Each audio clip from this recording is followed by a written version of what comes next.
Pasensya na, biglaan ko kayong ipinatawag. Po, May problema kasi sa scholarship ninyo. Hindi raw makakapagpatuloy ang foundation na nagpa-fund. pero sir, paano yun? Scholar po kami. Ikaw, Trixie, wala kang dapat ipag-alala. May anonymous donor na nagbayad ng tuition fee mo hanggang graduation. Ha? Paano pong... Pero ikaw, Maya, malaki ang problema. Alam mo naman siguro kung gaano kalaki ng tuition fee dito. Opo sir, pero... May kakilala ako na pwede kang tulungan. Puntahan mo siya mamayang gabi. Willing siyang i-sponsor ka, basta. Maya, may chance ka pang makapag-aral. Puntahan mo yung sponsor. Hindi ko alam, Trixie. May kakaiba eh. Ano ka ba? Swerte na nga at may tutulong sa'yo. Ayaw mo bang makapag-aral tayo hanggang graduation? Para kasing hindi tama to. Best, huwag ka na mag-isip ng kung ano-ano. Opportunity na to. Sayang naman kung... Bakit kaya ikaw? May anonymous donor ka. Tapos ako ganito. Parang may mali. Bahala ka. Pero sayang talaga kung hindi ka makakapagpatuloy. Hindi pa rin mawala sa isipan ni Maya ang mga pangyayari. Malinaw para sa kanya na bago sila pumasok sa school, hanggang 4 na taon ang scholarship nila at bayad ang tuition nila hanggang graduation. Pero dahil sa udyok ng kaibigan niyang si Trixie at dala ng matinding hangarin niyang makapagtapos, sinunod niya ang sinabi ng prinsipal. Kinagabihan, pinunta niya ang address na ibinigay ng prinsipal. Mag-isa lamang siyang pumunta roon at hindi niya isinama si Trixie. Pagdating niya sa lugar na yun, ganun na lamang ang kanyang gulat. Tama naman tong address ha. Pero bakit ganito dito? Maya-maya pa'y may biglang tumigil na itim na Mercedes-Benz sa kanyang harapan. Lumabas ang isang naka-uniforming driver. Magandang gabi. Ikaw si Maya, di ba? Ha? Paano niyo po nalaman ang pangalan ko? Ako si James, driver ni Sir Robert. Inaasahan ka ng amo ko. Pero, akala ko dito ang meeting place. Security purposes lang ito. Hindi naman pwedeng basta-basta ipaalam ang tunay na address ng amo ko. Halika na, ihahatid na kita. Hindi po. Baka mali lang po ito. Miss Maya, huwag ka nang matakot. Kilala ko ang Principal Santos. Pinasundo niya kayo. Sobrang bait ng amo ko. Marami na siyang natulungang estudyante. Pero bakit dito? Bakit ganitong oras? Maya, kung ayaw nyo, okay lang. Pero sayang naman yung oportunidad. Alam nyo naman na siguro kung gaano kahirap maghanap ng scholarship. Si Sir Robert, gusto lang talagang tumulong sa'yo.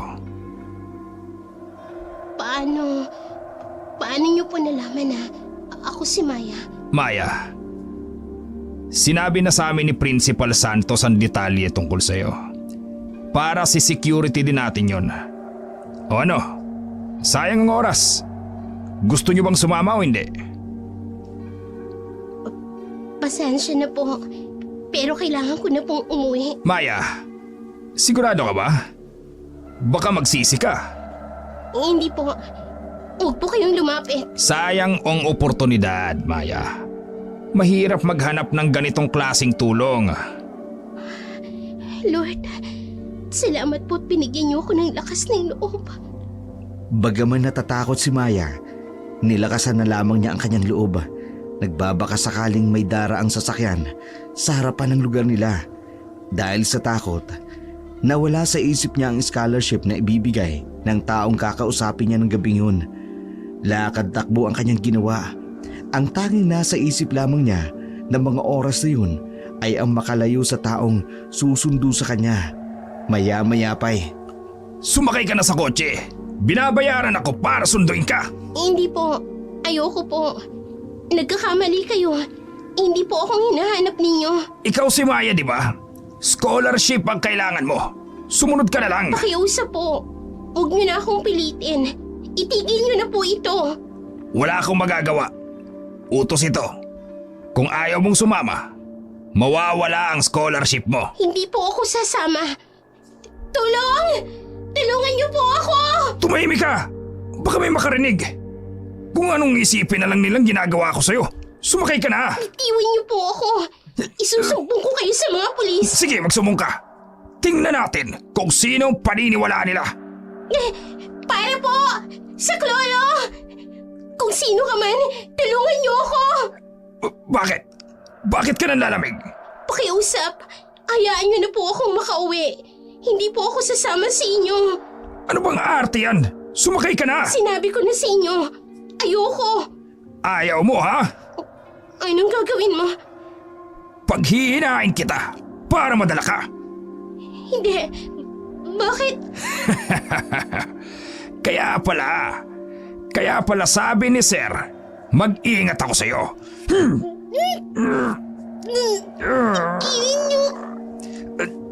Akala mo, ikaw lang ang may lihim?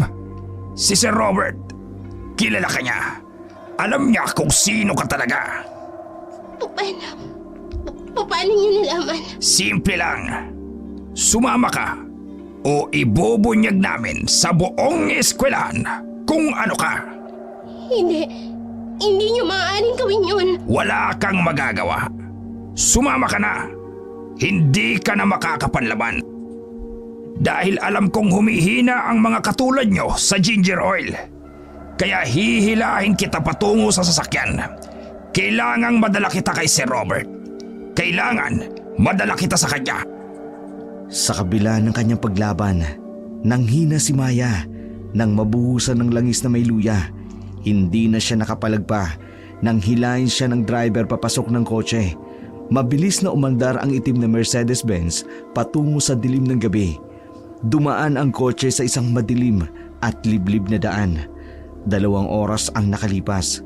Huminto ang sasakyan sa harap ng isang malaking bahay na napaliligiran ng matataas na pader. Tanging ilaw mula sa gate lamang ang natanaw sa dilim. Isang malaking gate ang bumukas at doon pumasok ang sasakyan. Nang pumasok ang itim na Mercedes sa loob ng gate, isang nakatatakot na tanawin ang sumalubong kay Maya. Ang bahay ay isang 2 palapag na mansyon na Victorian style ang arkitektura. Ngunit halatang matagal nang napabayaan. Natakpan ng makapal na baging ang mga pader nito at ang dating puting pintura na ngayon ay naninilaw na at nagbabalat na.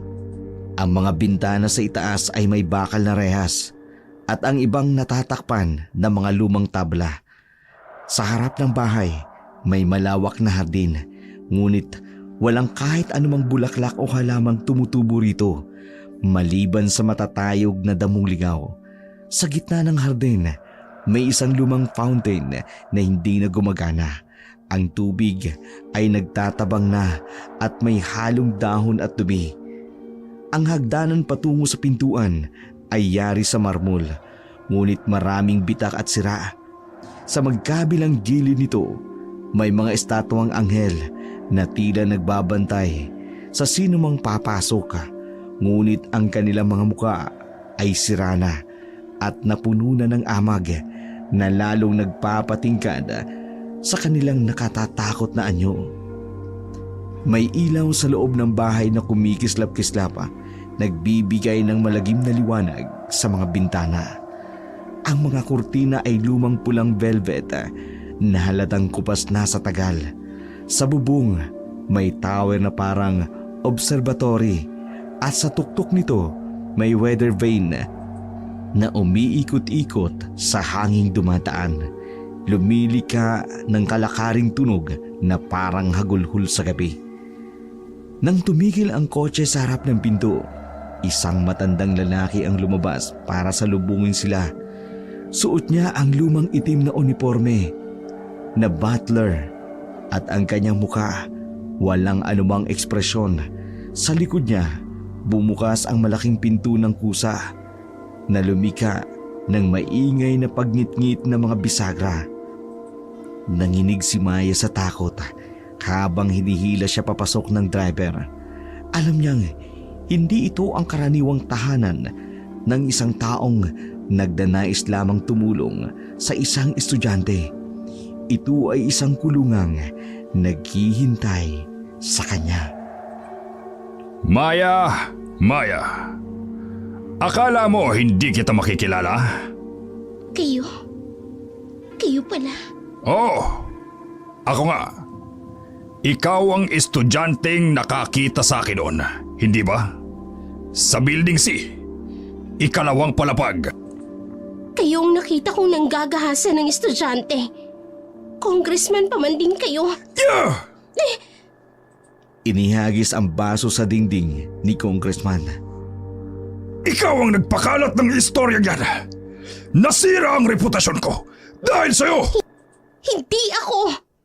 Pero mabuti na nga't nalaman ng lahat kung sino kayo talaga. Isang halimaw na nagpapanggap na lingkod bayan.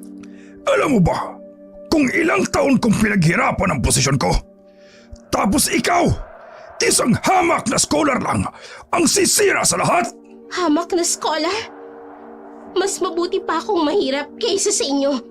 Isang manyak na congressman na nananakit ng estudyante. Nakita ko kung papaano kayo ng abuso. At ngayon, pagsisisihan mo lahat ng yan. Hinintay ko ang pagkakataong ito.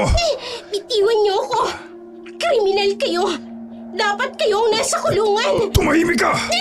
Hindi mo alam kung anong kaya kong gawin. Akala mo ba walang consequences ang paninira mo sa akin? Consequences? Kayo ang dapat managot. Ilang estudyante pa bang sinira ninyo? Ilang buhay pa bang winasak ninyo? Akala mo may maniniwala sa'yo? Tingnan mo kung nasan ka ngayon. Hindi niyo ako matatakot. Lalabas at lalabas din ang katotohanan. Marami pang estudyante ang magsasalita. Sino? Yung mga binayaran ko na para manahimik? O yung mga natakot nang makita kung anong nangyari sa pamilya nila? Anong ginawa niyo sa kanila? Congressman ako, Maya. May kapangyarihan ako. Sino ang pipiliin ng mga tao? Ang isang respetadong politiko? O ang mga hamak na estudyante? Demonyo kayo! Demonyo kayo! At ngayon, mawawala ka na lang bigla. Tulad ng iba, walang makakakita, walang makaalam. Hindi! Saklolo! Tulong! Sigaw ka lang ng sigaw. Dito sa bahay na to, walang makakarinig sa'yo. Walang makatutulog sa'yo. At pagkatapos nito, wala nang makaalam kung nasan ka. Alam mo, maganda ka sana. Kaso nga lang, pakialamera ka. Kung hindi ka lumikha ng gulo, sana ngayon, hindi ka pa naalis sa listahan ng mga scholar ko. Pero dahil sa pangingialam mo, napilitan akong tanggalin ka. Hindi ko pinanghihinayangan ng tulong na mula sa isang demonyong katulad nyo. Tibali nang maghirap ako, wag lang tumanggap ng tulong mula sa demonyo. Demonyo pala, ha? Pwes, ipakikita ko sa'yo kung anong klaseng demonyo ang pinagka mo! Anong gagawin nyo? Ano pa? Kundi gawin sa'yo ang ginawa ko sa ibang estudyante sa eskwelahan. Akin ang paaralan na yun. Kaya may karapatan akong gawin ang nais ko sa lahat ng naroon. Kaya pala, pati ang principal na kontrol ninyo. Kung sa kanila nagawa niyo ang kahiyupan, sa akin hindi. Bakit? Magsasaswang ka? Tingnan natin ngayon kung may magagawa ang pagkaswang mo. Maraming CCTV sa kwartong ito. Kapag nagsaswang ka, malalaman ng lahat ang sikreto mo. Kapag nangyari yon, lahat ng mga nawawalang estudyante ay ibibintang sa'yo. Wala kayong kasing sama! Masama kayo! Masama kayo! Bago kita alisin sa landas ko, pakikinabangan muna kita. Anong gagawin niyo? Ayusin ang pagkakatali niya sa kamay at paa. Yes, Congressman. Hindi ka dito. Ipararanas ko sa kanila kung gaano ako kamanyak. Walang awa ang mga tauhan ni Congressman Robert habang kinakaladkad nila si Maya patungo sa isang lumang upuan. Nasasaktan man sa mahigpit ng pagkakahawak sa kanyang mga braso, hindi pa rin tumitigil si Maya sa pagpupumiglas. Ang kanyang mga sigaw ay umaalingaw-ngaw sa malawak na silid, ngunit walang tumutulong sa kanya. Ang mga braso ni Maya tila nangangalit na sa sakit habang binabali ng mga tauhan upang itali sa kabilang gilid ng upuan. Mainit ang mga luwang pumapataka sa kanyang mga pisngi habang pilit na lumalaban. Sumisigaw siya, humihikbi at nanlalaban, ngunit walang tigil ang mga lalaki sa pagtali sa kanya. Binuhay ng sitwasyon ang masakit na gunita sa kanyang isipan. Ang mga pagkakataong nasaksihan niya kung paano ito ginawa ni Robert sa ibang mga estudyante. Ngayon, siya ay nasa upuan ng yun.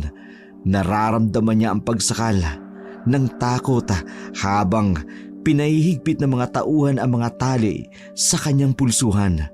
Sa bawat galaw ni Maya, lalong humihigpit ang mga lubid. Ang mga paa niya ay itinatali sa mga paa ng upuan. Ginagawang imposible ang anumang pagtakas. Ang mga lalaking gumawa nito ay walang anumang ekspresyon sa mukha. Tila sanay na sanay sa ganitong gawain. Si Congressman Robert ay nakatayo lamang sa isang sulok. Hawak ang baso ng alak. Pinanunood ang eksena na para bang isang palabas. May pagkaaliw sa kanyang mukha habang nakikinig sa pagsusumamo ni Maya. Bawat sigaw ng dalaga, ang isinasagot lamang sa kanya ay malamig na tawa. Nang matapos na ang pagtali, umalis na ang mga tauhan ng walang imik. Iniwang mag-isa si Maya sa kama ng congressman na ngayon ay naglalakad palapit sa kanya. Ang tunog ng kanyang mga hakbang sa kahoy na sahig ay parang kamatayang unti-unting lumalapit. Walang nagawa si Maya para manlaban. Tila gutom at hayok na hayok sa laman si Congressman Robert habang ginagawa ang kahalayan sa babae. Ramdam ni Maya ang pagyapo sa kanyang katawan ni Congressman. Napilit niyang nilalabanan at pilit siyang kumakawala.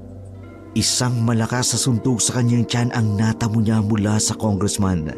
Nagdilim ang kanyang paningin ng mga sandaling yun at hindi niya namalayan ang mga sumunod na nangyari. Paggising niya, nakahiga na siya sa isang kama.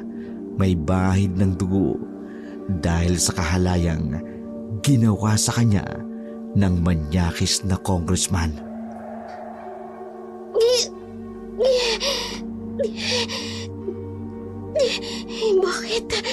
Bakit hindi ko magamit ang lakas ko? Bakit hindi ako makapagbago? Bakit? Ang luya, ang langis, nangihina ako, nilalambot ang aking katawan. Hindi ito dapat mangyari. Ako'y isang aswang. Dapat kaya kong ipagtanggol ang sarili ko.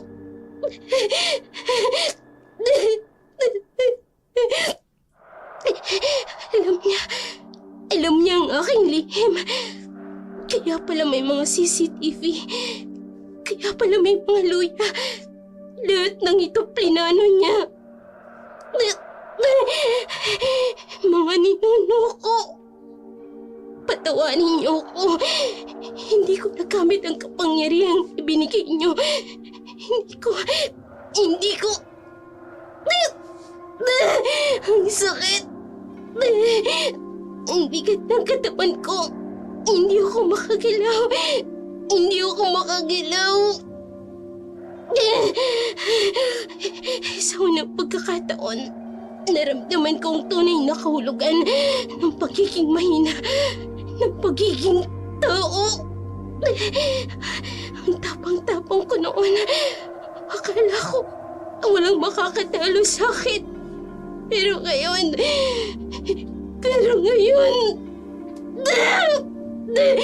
Bakit ganyan pa? Bakit sa oras na kailangan ko ang aking lakas? Tinalo niya ako. Hindi sa lakas, kundi sa tusong paraan. Alam niya kung paano ako papahiluhin. Ang mga kuko ko na dapat ay sandata. Ang mga ngiting dapat ay ipangil. Lahat na talo ng simpleng luya lang. Panginoon, kahit minsan ay kinikilala kong aswang ako. Pero ngayon ay humihingi ako ng tulong. Hindi para sa aking kapangyarihan, kung hindi para sa katarungan. May araw ka rin, Robert. May araw ka rin. Hindi man ngayon. Pero darating ang araw na mawawala ang epekto ng luyang ito. At kapag nangyari yun... Mabigat ang mga yapak ni Maya. Habang malayong-malayo na siya sa mansyon ni Congressman Robert, hindi niya man matandaan kung paano siya nakaalis sa lugar na yun. Ang mahalaga, nakalayo na siya. Sa bawat takbang, parang may mabigat na kumakawil sa kanyang katawan ang epekto ng luyang iniligay sa kanya. Gabi na nang makarating siya sa terminal ng bus, walang dalang gamit, walang maayos na damit. Ang kanyang uniforme ay lukot-lukot, buhok ay magulo, at ang mga mata ay namamaga sa kaiiyak. Nakatingin ang mga tao sa kanya habang pumipili siya ng upuan sa pinakadulo ng bus sa tabi ng bintana kung saan ay walang makakakita sa kanya. Sa bawat gulong ng bus na umaandar papalayo sa syudad, unti-unting bumibigat ang kanyang mga mata. Hindi niya alam kung dahil ba ito sa pagod o sa luha o sa mga pangyayaring sumira sa kanya. Ang tanging alam lamang niya, kailangan niya makauwi, makabalik sa kanilang probinsya kung saan siya ay ligtas, kung saan siya ay maaaring makapagpahilom ng sugat ng nakaraan. Habang tumatakbo ang bus sa dilim ng gabi, nakatingin si Maya sa bintana. Ang mga ilaw ng syudad ay unti-unting kumukupas na para bang mga bituing nawawala sa kalangitan. Sa bawat kilometrong nalalayo siya sa lugar na yun, parang may mabigat na tinig ang inaalis sa kanyang dibdib. Dala-dala niya ang mga sugat, hindi lang sa kanyang katawan, kundi maging sa kanyang kaluluwa. Ang mga pangyayaring yun ay mag-iiwan ng bakas na hindi madaling mabura. Ngunit sa kanyang pag-uwi, dala rin niya ang isang bagong kapasyahan, isang pangako na hindi ito ang huli, na balang araw, kapag malakas na siyang muli, babalikan niya si Congressman. Maya-maya pa'y dinapuan na siya ng antuka. Ang huling imay sa kanyang isipan ay ang kanyang tahanan sa probinsya, ang lugar kung saan siya unang natutong maging malakas, ang lugar kung saan siya muling magiging malakas, at sa kanyang pagtulog, kahit paano'y mapayapa ang kanyang muka dahil alam niyang uuwi siya sa mga taong tatanggap sa kanya ng walang paghatol, sa mga taong magpapalakas ng kanyang loob upang muling makabangon. Sa malaking mansyon ni Congressman Robert, kararating niya lang mula sa opisina nang salubungin siya ng kanyang asawang si Mercedes. Oh, dumating na din ang ating kagalang-galang na congressman. Sisimulan mo na naman ba ang drama mo, Mercedes? Drama? Drama! Akala mo hindi ko naririnig ang mga chismis? Na may estudyante raw na nagsumbong tungkol sa'yo. Ah, yan ba? Chismis lang yan. May gustong manira sa akin. Manira? O baka naman, totoo? Ilang beses na kitang hinuhuli sa mga kalokohan mo, Robert. Ilang beses na! Akala mo ba hindi ko alam ang totoo tungkol sa mga nawawalang estudyante? Tigilan mo ako! Pagod ako! Pagod? Sa pangmamanyak ng mga estudyante? Yan ba ang pagod na sinasabi mo? Congressman ka raw. Dapat managot sa mga ginagawa mo. Tumahimik ka! Bakit? Nasasaktan ba ang ego mo? Nahuhuli ka na naman sa mga kahalayan mo? Hindi ako magbubulag-bulagan, Robert! Wala kang pruweba! Wala kang kahit anong pruweba! Kasuka ka! Congressman ka pa naman! Lingkod bayan daw. Pero ang totoo, manyakis! Gagamitin mo pa ang kapangyarihan mo para takutin ang mga biktima mo! Tigilan mo ang pagsasalita ng mga bagay na hindi mo alam, Mercedes! Hindi mo alam kung hanggang saan ako aabot para protektahan ang pangalan ko. Protektahan ang pangalan mo o ang mga kahalayan mo! Nasasaktan ako! O yan, ipinapakita mo na naman ang tunay mong kulay! Demonyo! Sinabi ko na tumahimik ka! Kung ayaw mong mapahamak yung anak mo! Kailan ka ba tumigil? Nung una pa lang, may mga babae na. Ngayon pati mga estudyante! Pinapatay mo pa sila! Murderer ka na, Robert! Malinis ang pangalan ko! Lingkod bayan ako! Congressman! Sinong maniniwala sa mga estudyanteng yan? May pruweba ka ba? Wala! Lingkod bayan! Lingkod bayan ang dapat na isulat sa pangalan mo!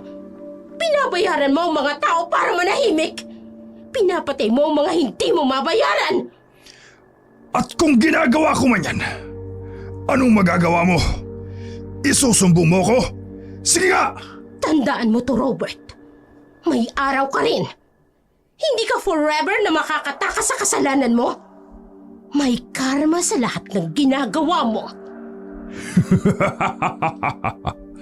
Threats! Yan lang ba ang kaya mo? Mercedes? Ikaw ang dapat na mag-ingat. Baka ikaw ang sumunod na mawala. Hindi mo ko kilala, Robert. May hangganan ng pasensya ko. Kapag nahuli pa kitang muli, kapag may narinig pa akong bagong iskandalo, kapag may namatay pang estudyante. Ano? Anong gagawin mo? Tatakbo ka sa mga pulis? Sa media? Wala silang magagawa sa akin. Malalaman mo at hindi mo magugustuhan.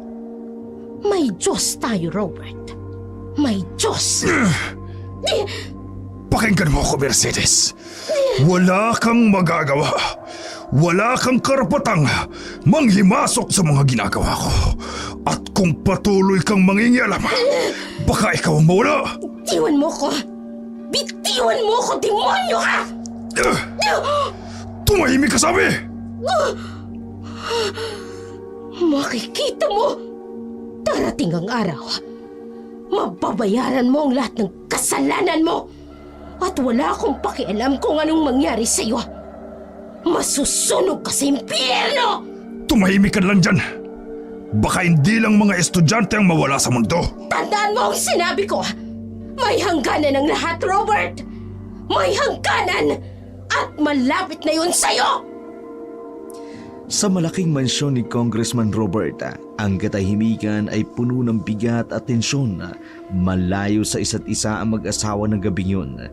Si Mercedes ay nasa kanyang pribadong silid, nag-iisa sa malaking kama, habang si Robert ay nasa kanyang opisina. Sa ibabang palapag, lasing at galit na galit pa rin.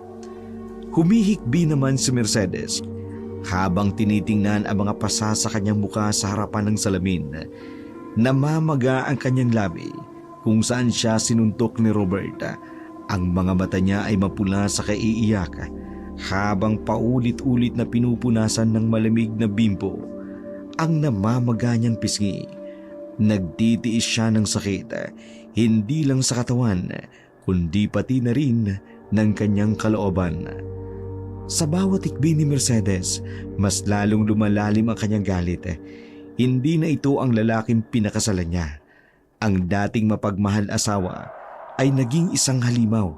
Paulit-ulit niyang sinasabi sa sarili na dapat na siyang umalis, ngunit natatakot siya, hindi para sa sarili, kundi para sa kaligtasan ng kanyang anak.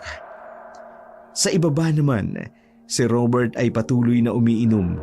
Ang kanyang opisina sa loob ng kanilang bahay ay nagkalat ang mga basag na baso at mga papel.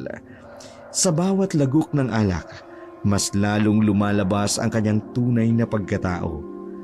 Minsan-minsan ay naririnig niya ang pagmumura niya, kasabay ng pagbabanta tungkol sa mga nakaalam ng kanyang sekreto. Ang mansyon ay tila sumisigaw sa bigat ng tensyon sa pagitan ng mag-asawa. Ang mga taga-silbi ay tahimik na naglalakad sa mga pasilyo, natatakot na magising ang galit ng kanilang amo. Ang mga gwardya sa labas ay nagkukunwaring walang narinig, kahit rinig na rinig nila ang pag-iyak ni Mercedes at ang pagwawala ni Robert. Kinaumagahan, mabigat ang hangin bumabalot sa mansyon.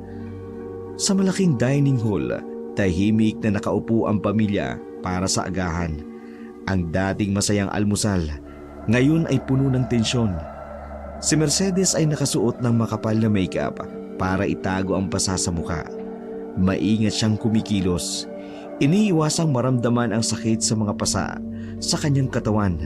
Paminsan-minsan, napapahawak siya sa kanyang labi na may maliit na sugat. Sa kabilang dulo at mahabang mesa ay nakaupo si Robert. Nagbabasa ng dyaryo habang umiinom ng kape. Walang bakas ng pagod sa mukha niya mula sa kagabihang pag-inom. Suot niya ang kanyang mamahalin at maayos na Amerikanang coat, handa na para sa isang araw na naman sa Kongreso. Sa gitna ng mag-asawa, nakaupo ang kanilang nag-iisang anak na si Tony, 18 taong gulang. Halata sa mukha ng binatilyo ang pagkalito nito. Sa hindi maipaliwanag na tensyon, paulit-ulit siyang tumitingin sa kanyang ina. Napapansin ang kakaibang kilos nito. Ma, okay lang po ba kayo? Oo naman anak, kumain ka na. Parang ang tahimik niyo po ngayon. Kumain ka na lang. Baka maliit ka pa sa klase mo. Mas sigurado po kayong... Sinabi ng kumain ka na lang. Oh, sorry po pa. Ma'am, gusto niyo po ba ng mainit na kape?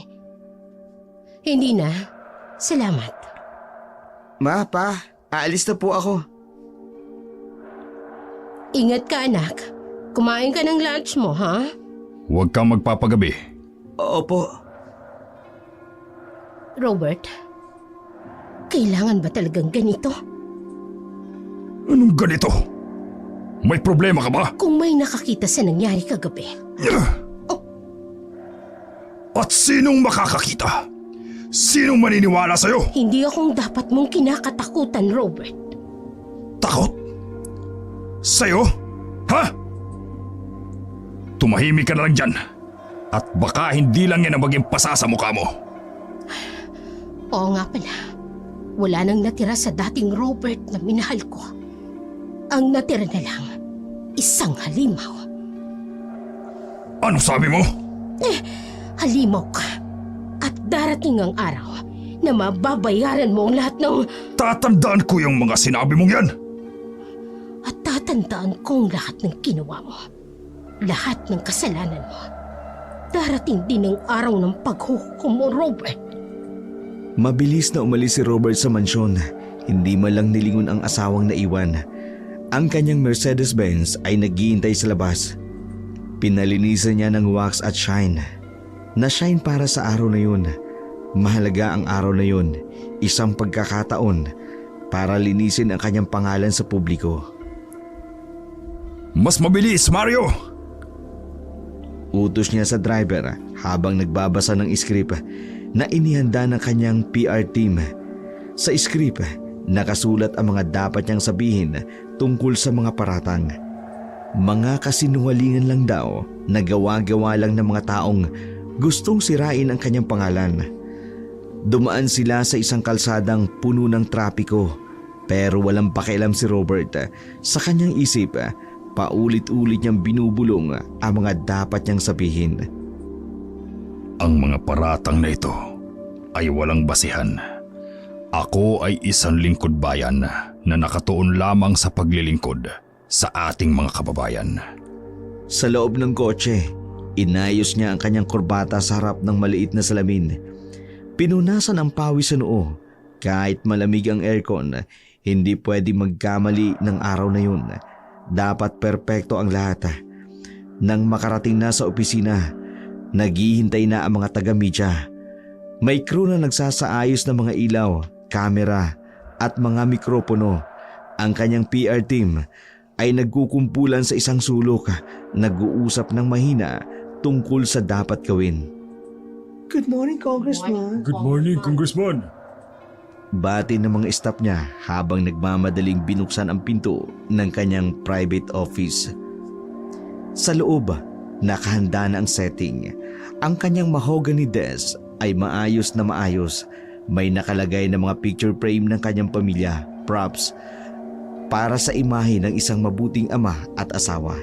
Sa likod niya, nakatayo ang watawat ng Pilipinas at sa gilid niya, ang kanyang mga plaque at parangal. 5 minutes po, Congressman. Sabi ng kanyang sekretary. Huling sinuri ni Robert ang kanyang refleksyon sa bintana. Perfect ang buhok. Walang kunot ang Amerikana. Nakangiti ang muka. Walang bakas ng kaguluhan sa bahay. Walang nakakaalam na ilang oras lang ang nakalilipas. Sinaktan niya ang kanyang asawa. Walang nakaalam na sa likod ng ngiting ito may mga lihim na kailangang pagtakpan. Perfect. Bulong niya sa sarili. Walang makaalam. Sa loob ng marangyang opisina, si Congressman Robert, nakahanda na ang mga kamera at ilaw. Magandang umaga po, Congressman Robert, at maraming salamat po sa pagkakataong ito. Walang naman. Tungkulin kong magbigay linaw sa ating mga kababayan. Congressman, hindi po natin maiwasang pag-usapan ang kontrobersyal na isyu tungkol po sa mga nawawalang estudyante sa distrito po ninyo. Yes. Napakadelikadong isyu nga yan. At bilang lingkod bayan, labis akong nababahala. May mga nagpaparatang po na kayo raw po ay may kinalaman sa mga pagkawala ng mga estudyante. Ano po ang masasabi ninyo tungkol rito? Nakakalungkot na may mga taong gustong sirain ang aking pangalan. Walang basihan ang mga paratang na yan. May estudyante po kasing nagsumbong. Pasensya na po pero kailangan kong putulin yan. Ang sinabi ninyong estudyante ay may personal na galit sa akin dahil tinanggal ko siya sa scholarship program dahil sa mababang grades. Pero Congressman, may mga CCTV footage daw po. Bilang isang politiko, sanay na ako sa mga black propaganda. Pero bilang isang ama, asawa at lingkod bayan, nakakalungkot na idinadamay pa ang mga inosenteng bata sa politika. Paano niyo po maipapaliwanag ang mga nawawalang... Sa katunayan, naglaan tayo ng pondo para sa mas mahigpit na seguridad sa mga paaralan. Ang ating tanggapan ay may anti-crime program na nagpoprotekta sa ating mga kabataan. Sir, may urgent call po kayo. Pasensya na, may importante akong tawag. Pero bago tayo magtapos, gusto kong iparating sa ating mga kababayan ang mga paratang na ito ay walang basihan. Ako po ay lingkod bayan na naglilingkod ng tapat. Pero sir, hindi pa po tapos ang... Maraming salamat sa pagkakataong ito. Mike, kunin mo ng tawag sa private line.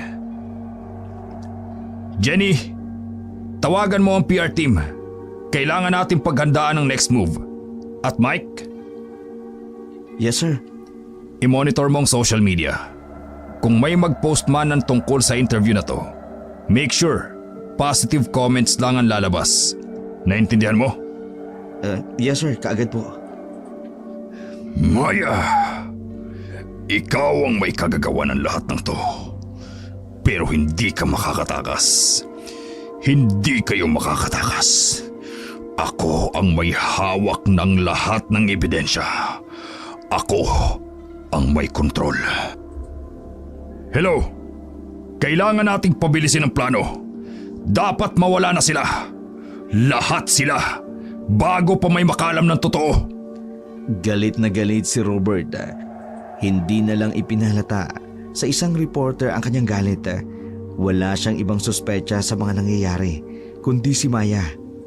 Naginawa niya ng kahalayan, kaya sa galit ito, inutusan niya ang kanyang mga tauhan na madaliin na hanapin ang babae para patayin. Samantala, sa kabilang dako naman, hindi mapakali si Mercedes sa kanyang higaan.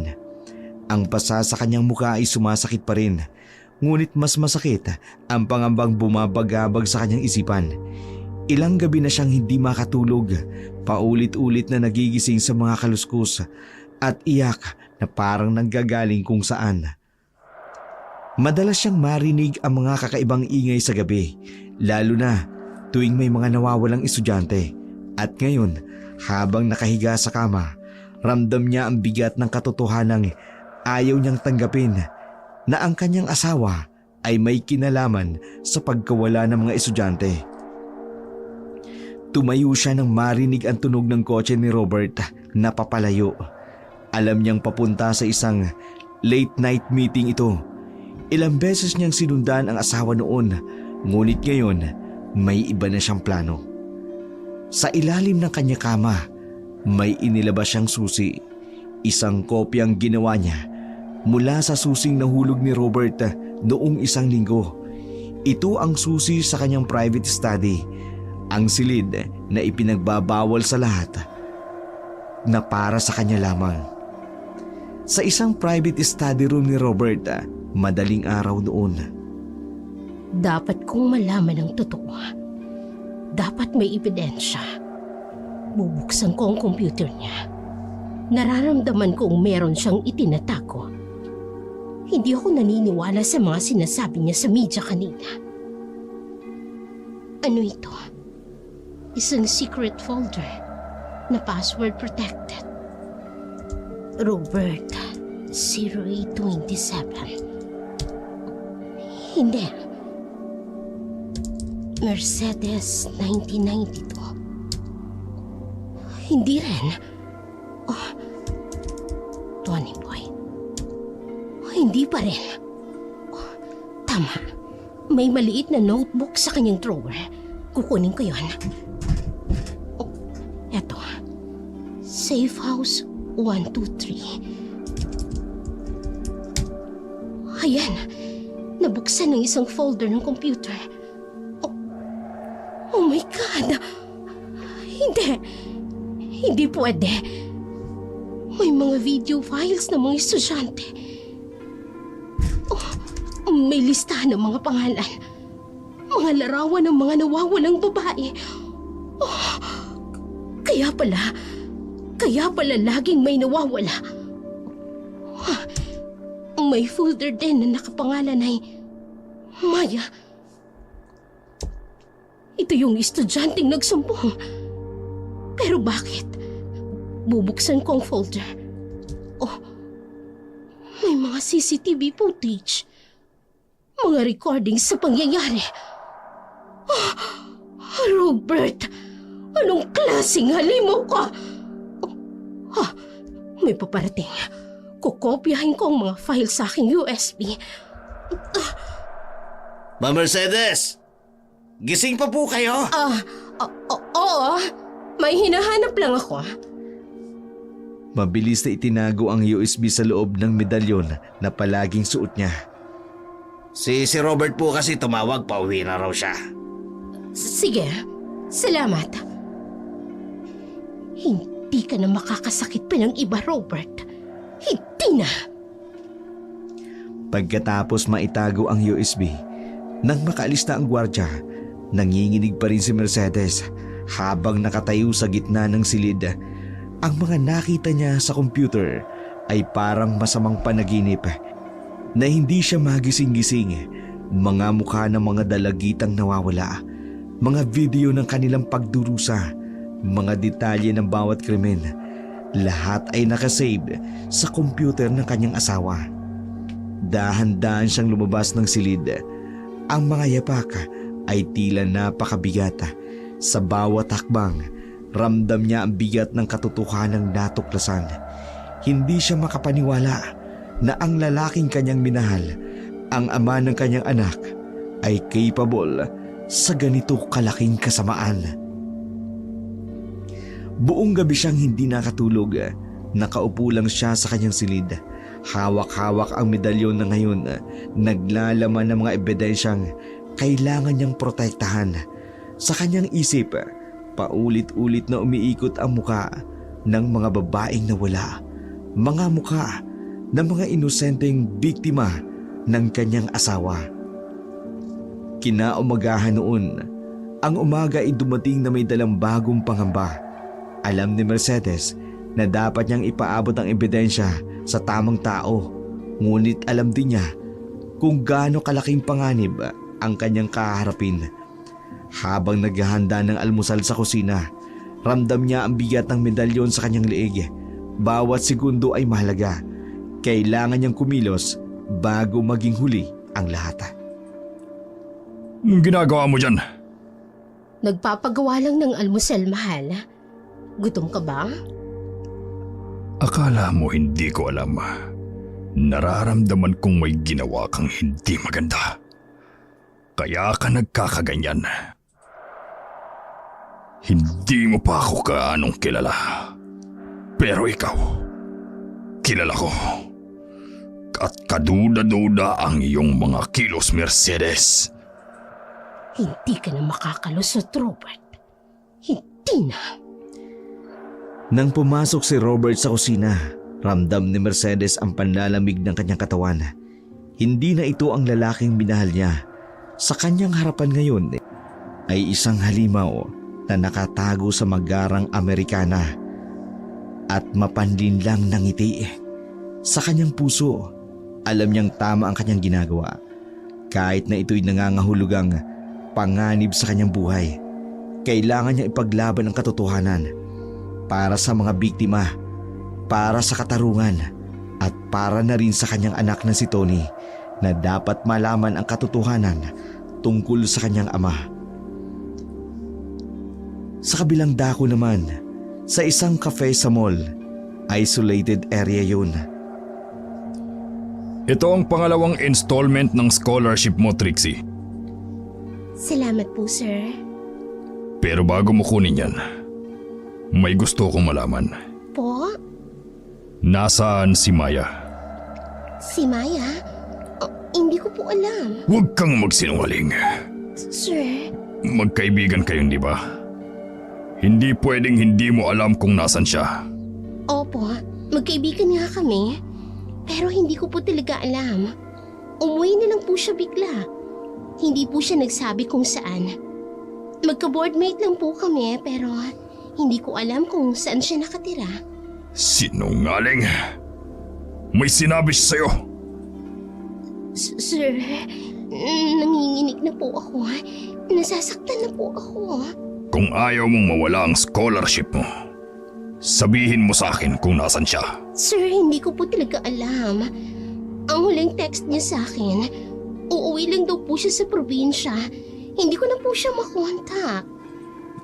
Oh, sir, bakit niyo naman itinapon sa mukha ko ang pera?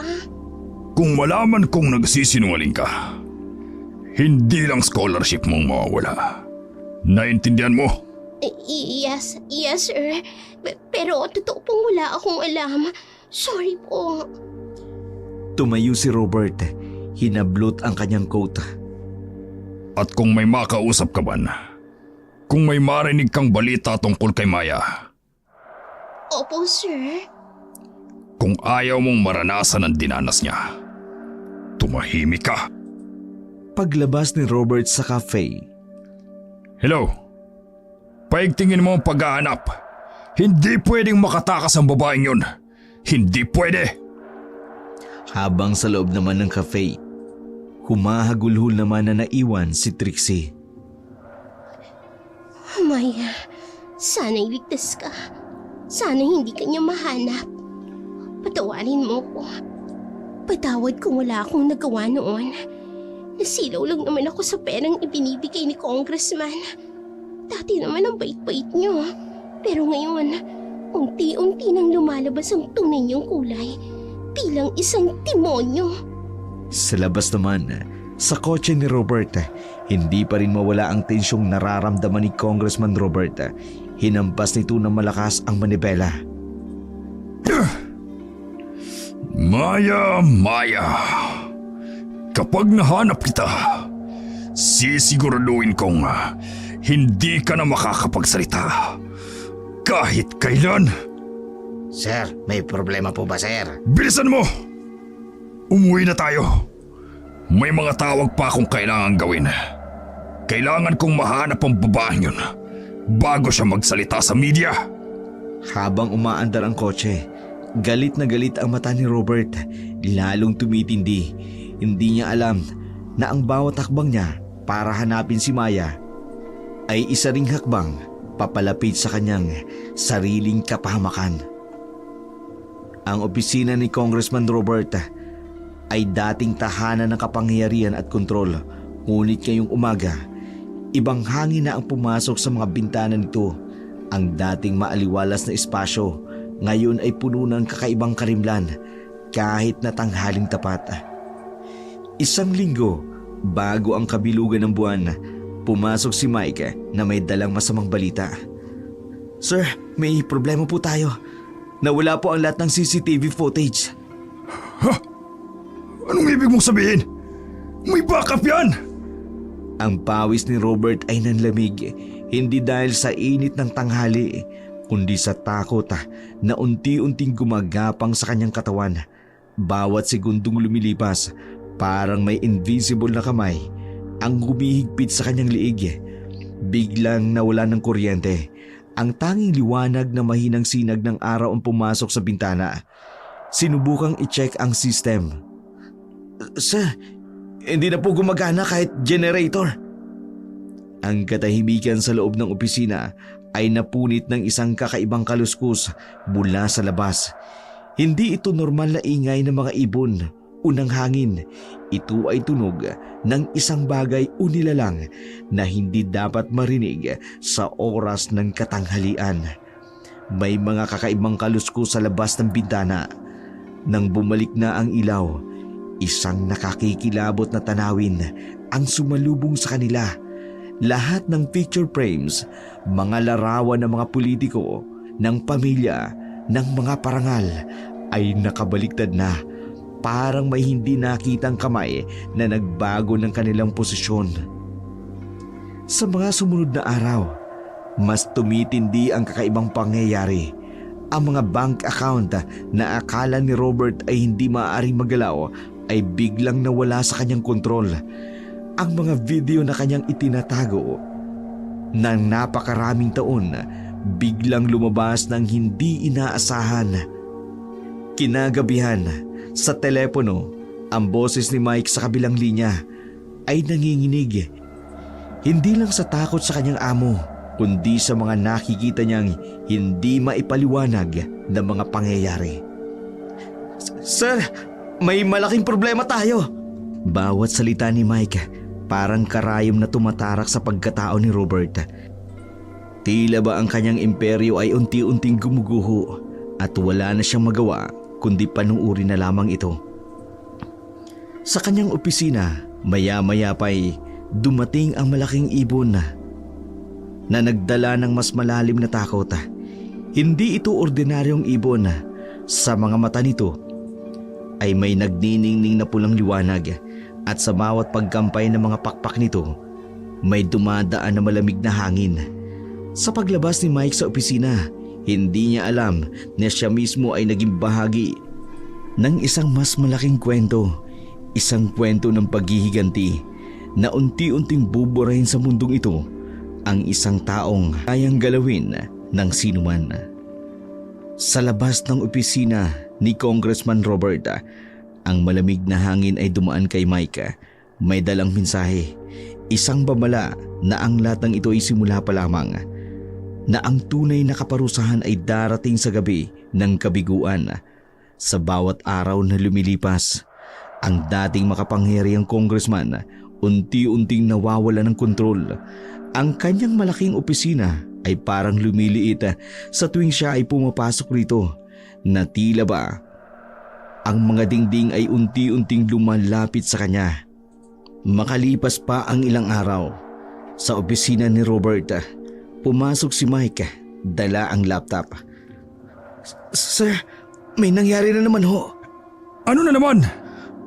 Ang itsura ni Robert ay malayo sa dating marangyang congressman. Ang kanyang dating maayos na buhok ay magulo na. Ang kanyang mamahaling Amerikana ay lukot-lukot na. Sa ilalim ng kanyang mga mata ay malalim ang mga bilog na pagod at takot. Sir, lahat po ng computer sa opisina, may lumalabas na video. Video? Anong... Bago pa man magsalita si Robert, bigla na lang gumalaw ang laptop ni Mike. Sa screen, lumalabas ang mukha ni Maya. Umiiyak, nanginginig, nakagapos siya sa selya. Tumayo ang congressman at hinampas ang laptop. Patayin mo yan! Sir, hindi ko po magalaw. Lahat po ng computer sa building ganito ang... Biglang tumunog ang intercom.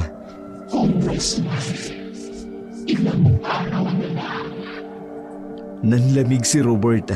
Ang boses ay hindi boses ng tao. Ito ay may halong hagulhol na huni ng mga ibon. Kinagabihan, sa kanyang private room, nag-iisa si Robert. Umiinom ng alak. Ang bote ay pang-8 bote niya na ng gabing yun, pero hindi pa rin mawala ang takot. Nang biglang may kumatok. Sir, may dumating po na package po ninyo. Anong meron? Sa loob ng kahon, may mga damit ng mga nawawalang estudyante. Lahat ay may dugo. Lahat ay may sulat. Malapit na. Biglang may narinig na tawa mula sa dilim. Mike! Sino yan? Sir, wala naman pong ibang tao. Sa labas ng bintana, libu-libong itim na mga ibon ang nakatingin sa kanila. Bumagsak si congressman sa sahig. Umalis kayo! Umalis kayo lahat! Sir, siguro po dapat... Walang dapat! Walang sino man ang makaalam! Habang tumatakbo palabas si Mike, narinig niya ang sigaw ng kanyang amo. Isang sigaw na hindi galing sa isang makapangyarihang tao, kundi isang taong unti-unting nilalamon ng kanyang sariling takot ng kasalanan. Sa labas, ang buwan ay unti-unting lumalaki.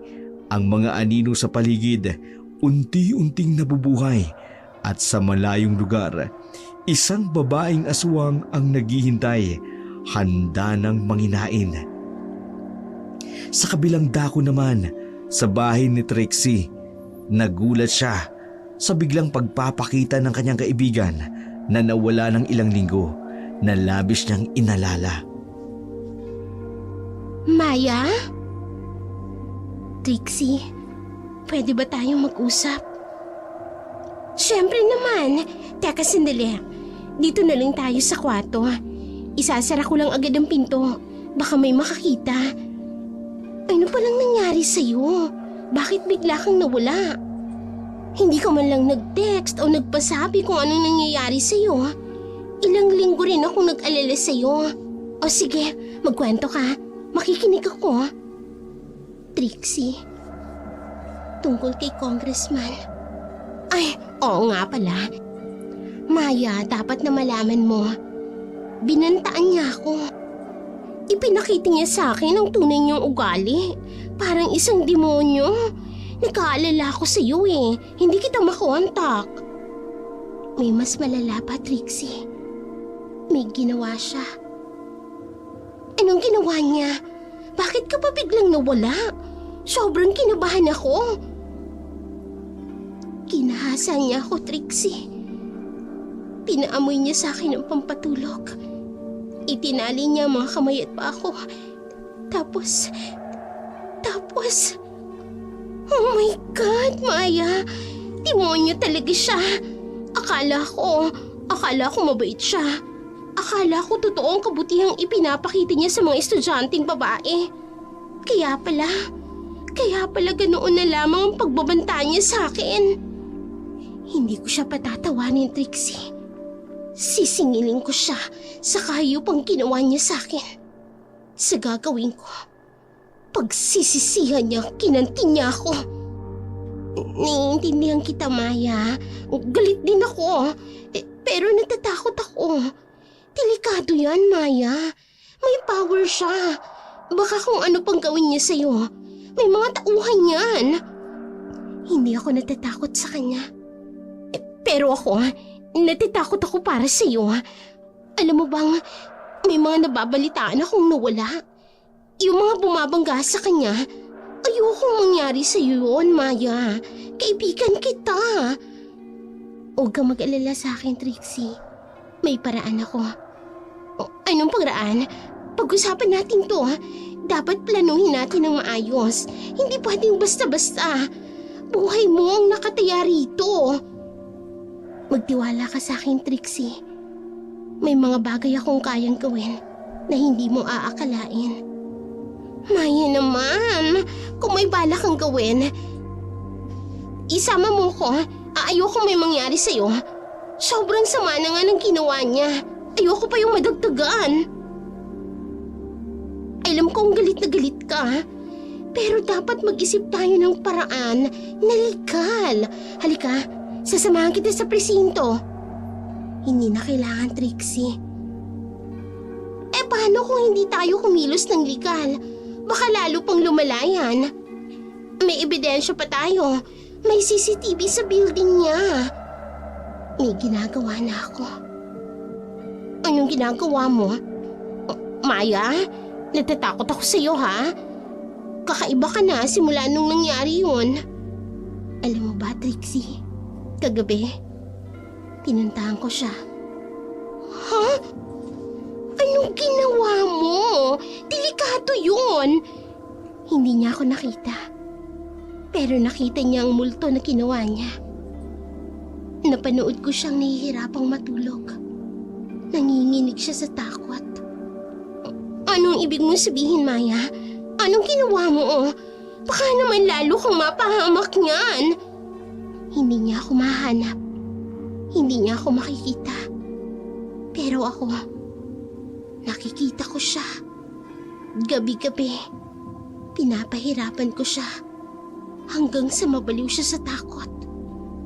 Maya, natatakot ako sa sinasabi mo. Hindi kita maintindihan. Mas mabuti sigurong hindi mo maintindihan, Trixie. Para sa ikabubuti mo. Basta tandaan mo, kaibigan kita. Hindi kita hahayaang mapahamak.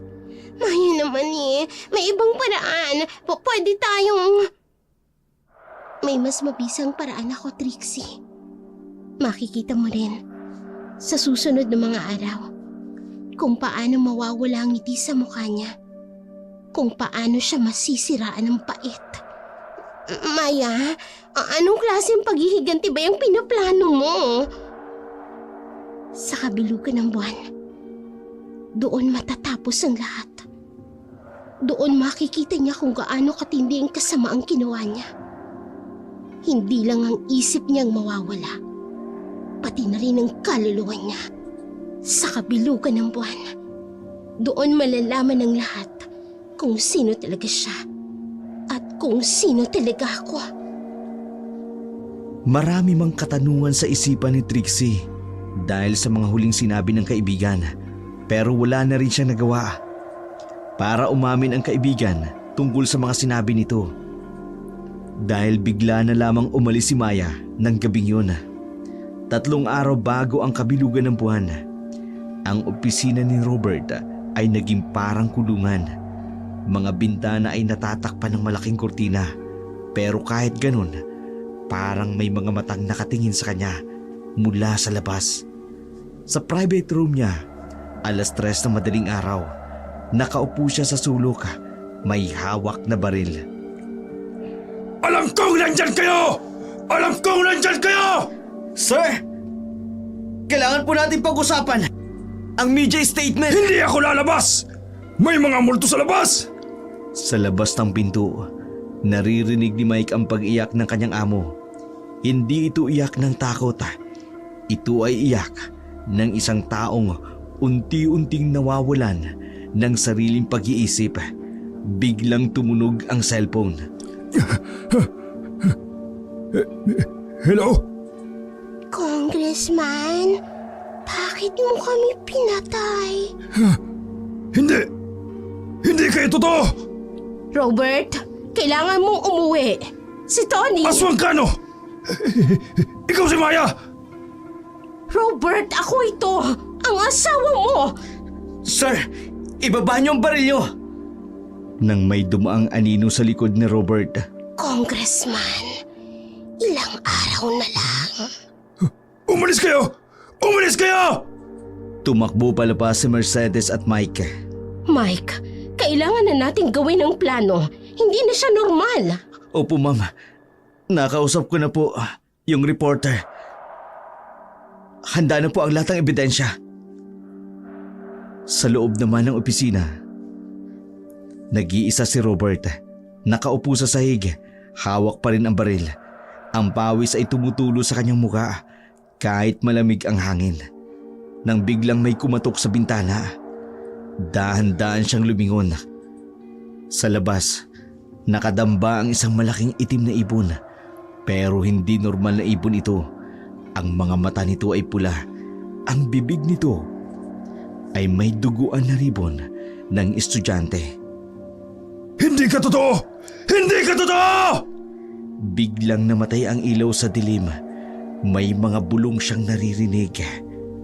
Congressman, ilang araw na lang. Bakit mo kami pinatay? Malapit na, Robert. Malapit na. Miss niyo na ba kami? Sa labas ng building, walang nakakakita ng libu-libong itim na ibon na nakapaligid sa gusali. Walang nakaririnig ng mga kakaibang huni na parang mga iyak na mga batang babae. 2 araw bago ang kabilugan ng buwan, hating gabi sa opisina ni Robert. Sa dilim ng kanyang opisina, si Robert ay nakaupo sa kanyang silya. Umiinom ng alak. Ang kanyang dating marangyang itsura na ngayon ay pawang anino na lamang ng dating congressman. Biglang may dumaan na malamig na hangin. Congressman, miss mo na ba ako? Hindi! Hindi ikaw yan! Unti-unting lumitaw ang anyo ni Maya mula sa dilim. Hindi na ito ang dating mahiyaing estudyante. Sa kanyang mga mata, may mga pulang liwanag. Ang kanyang mga kuko ay matatalim. Bakit, sir? Takot ka ba? Hindi ba't ikaw ang malakas? Ikaw ang makapangyarihan? Layuan mo ako! Tulad ng sabi mo noon, walang makakarinig sa sigaw mo rito. Anong gusto mo? Gusto kong makita kung paano ka unti-unting mababaliw sa takot. Tulad ng mga biktima mo. Pinaputok ni Robert ang baril pero dumaan lamang ang bala kay Maya. Akala mo ba kayang patayin ng isang patay na? Hindi! Hindi totoo to! Congressman, natatandaan mo pa ba kung ilang estudyanteng winasak mo? Ilang buhay ang sinira mo? Hindi! Hindi totoo yan! Ilang araw na lang.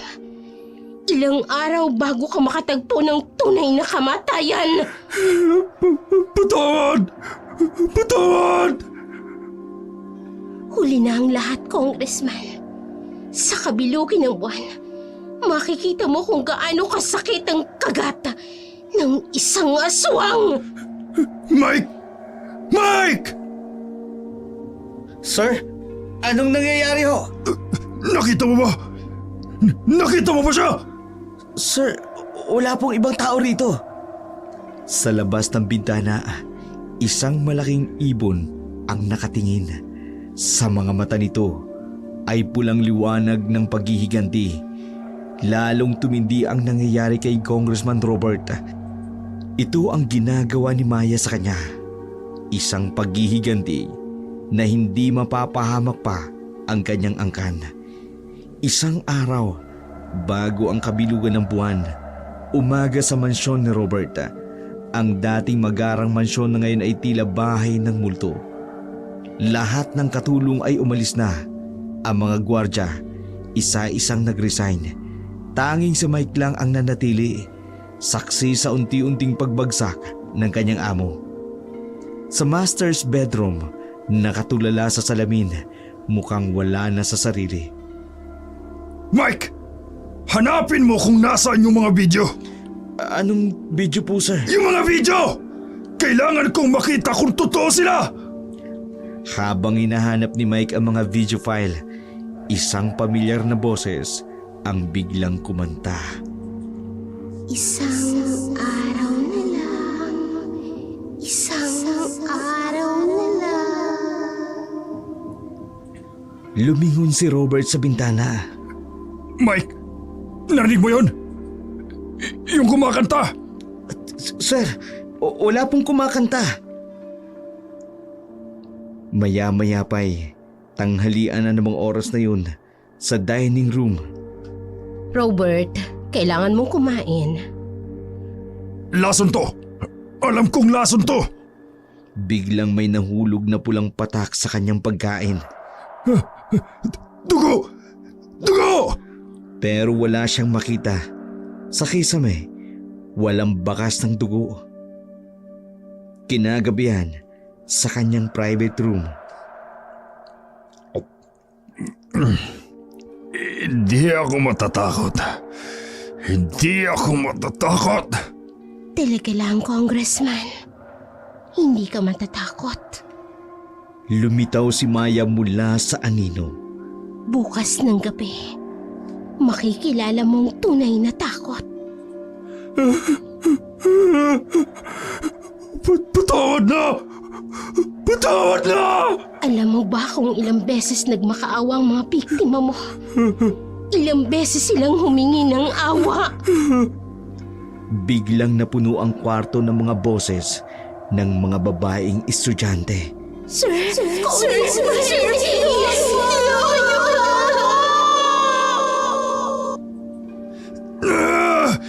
Tama na! Tumigil kayo! Tumigil kayo!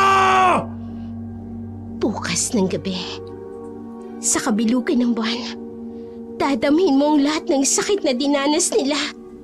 Unti-unting nawawala si Maya sa dilim, pero naririnig pa rin ang kanyang boses. Maghintay ka lang, Robert. Maghintay ka lang. Tumakbo si Robert palabas ng kwarto. Mike! Mercedes! Sino man nandyan? Tulungan niyo ako! Pero walang sumasagot. Sa malaking mansyon, nag-iisa lang si Robert. Sa labas, ang buwan ay halos buong buo na, naghihintay sa huling gabi ng kanilang paghihiganti. Gabi ng kabilugan ng buwan sa mansyon ni Robert. Ang dating maliwanag na mansyon ngayon ay nababalot ng kakaibang kadiliman.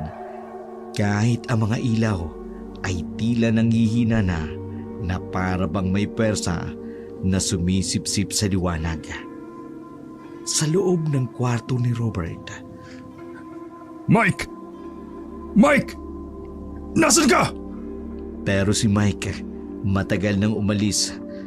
Sa labas, ang hangin ay tumitindi. Libo-libong itim na ibon ang nakapaligid sa mansyon. Biglang may mga kalabog sa bintana. Congressman, panahon na. Layuan niyo ako! Ang mga salamin ay biglang nagsimulang mabasag dahil sa mga putok ng baril na pinakawalan ni Congressman Robert. Takot ka na ba? Hindi pa itong simula. Biglang bumukas ang lahat ng pinto at bintana. Mga kapatid, pumasok na kayo. Mga anino ang pumasok sa silid. Unti-unting nagmamateryal bilang mga aswang. Hindi! Hindi! Ah! Alam mo ba kung gaano katagal naming hinintay ang gabing ito? Pinalilibutan siya ng mga aswang ng mga oras na yun. Pera! Bibigyan ko kayo ng pera! Pera, para saan? Para sa mga buhay na kinuha mo. Biglang may lumabas na mga anino mula sa sahig. Mga multo ng mga estudyanteng namatay. Ilang araw na lang. Bakit mo kami pinatay? Malapit na, Robert. Malapit na. Miss niyo na ba kami? Patawad! Patawarin niyo ako! Tulad ng sinabi ko, ipararanas namin sa'yo lahat ng sakit na dinanas nila. Lumapit ang mga aswang, mga matay pulang-pula, mga pangil ay tumitingkad. Hindi! Hindi! At ngayon, magsisimula ang tunay na bangungot mo. Ang huling nakita ni Robert, ang mga pulang mata ng mga aswang at ang panganib ng ngiti ni Maya bago tuluyang lumamon sa kanya ang kadiliman. Sa labas ng mansyon, walang nakaririnig ng kanyang mga sigaw. Ang buwan ay nasa kaitaasan, saksi ng gabing yun ng paghihiganti. Kinabukasan, madaling araw sa mansyon ni Robert. Ang unang sinag ng araw ay tumama sa mga basag na salamin ng mansyon. Walang bakas ng karahasang naganap noong gabi. Walang dugo, walang katawan.